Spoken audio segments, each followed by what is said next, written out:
మనుషుని ఇష్టపడిన దేవుడు అంట దేవుడి కంటే కొంచెం తక్కువ అడిగి చేశాడంట మనల్ని. కొంచెమంటే తెచ్చేదిగో ఒక్క అడుగు ఆయన అరడుగు మనం వెనకాల, అంత ఘనత మనకిస్తే మనమేమో ఆయన అరడుగు వెనకాల పెట్టి ఒక అడుగు ముందు. ఇది మనుష్యుడు నైజం. అర్థమవుతుంది అన్నమాట.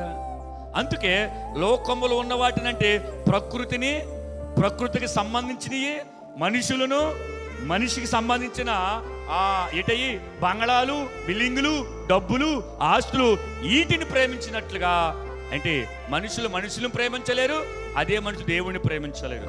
విలువైన వస్తువులు లాకర్లో పెట్టి చక్కగా తాళం వేస్తాం, ఇంకా భద్రత కోసం ఎక్కడో పెడతాం. కానీ మన ఊరేటప్పుడు మన పిల్లల్ని పక్కింటికి చెప్తాం. ఏది విలువైంది? వస్తువులనేమో ఇంట్లో బీరువలో, పిల్లల్నేమో పక్కింట్లో చెప్తాం. చెప్పాలి అంటే చూడండి, మనుష్యుడు ప్రేమించే వస్తువులు కానీ, మనుషుడు ప్రేమించిన మనుషులు కానీ అసలు ఎవ్వరు కూడా మనల్ని నిత్య జీవానికి చేర్చలేరు.